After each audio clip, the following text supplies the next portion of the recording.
Hi, hello, బాగున్నారా? ఇవ్వండి, ఇవాళ పచ్చిరొయ్యలు తెచ్చారు మా ఆయన గారు. తొక్కలు తీసాను, ఉప్పు పసుపు వేసి కడుగుతున్నాను. అల్లం, ఉల్లి గడ్డలు చేసి ముక్కలు చేసి మసాలా పెడతాను. చెక్క, లవంగ, యాలకులు, వెల్లుల్లి,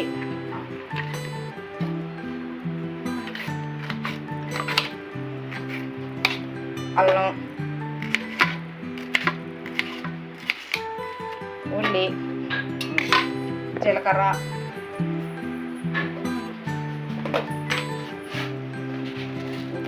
సరసాలు అన్నీ వేస్తాను. ఉల్లిపాయ,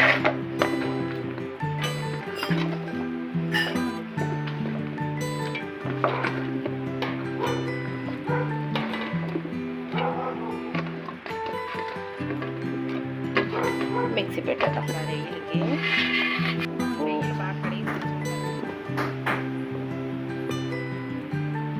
కారం సరిపడగా, పసుపు వేసి బాగా కలిపి ఉంచేస్తాం అన్నమాట.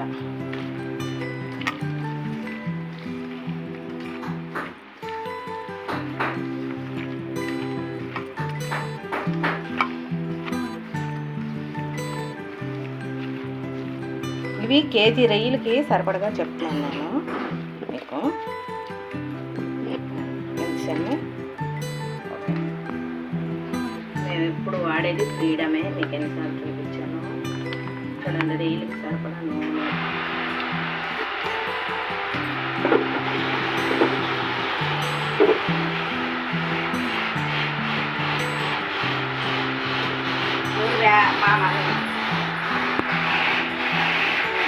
ఆయిల్ బాగా మరిగింది.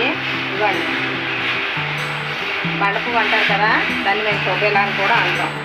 అది చేతి పొత్తలు వేసాను.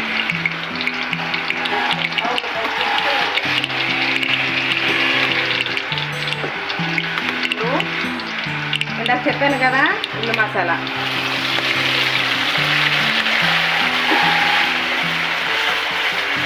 బాగా వేగాక, ఆ రొయ్యలు ఆల్రెడీ మన కలిపి అరగంట అయ్యింది. మసాలా వేగాక అప్పుడు వేస్తాను.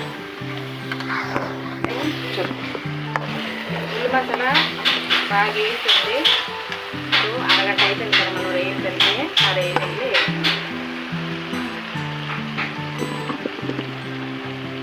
బాగా కలుపుతాము. కలిపితే వాటర్ అలా దిగుంది.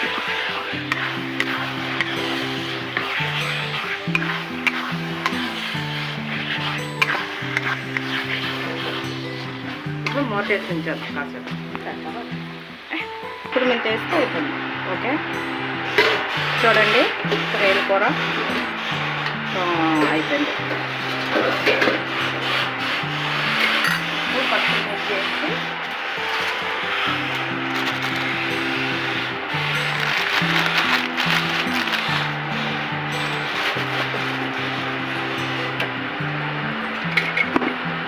ఆయిల్ ఇలా కలుపుతాం. కాసేపు ఉంచితే ఆయిల్ పైన ఎలా వస్తుంది.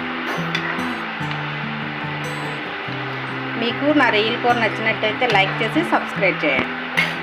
మా పిల్లలకి రొయ్యల కూర అంటే ఎంత ఇష్టమో మరి చెప్పకండి. ఇవాళ మా ముగ్గురు పిల్లలకి వేరం పోల్చుతారు.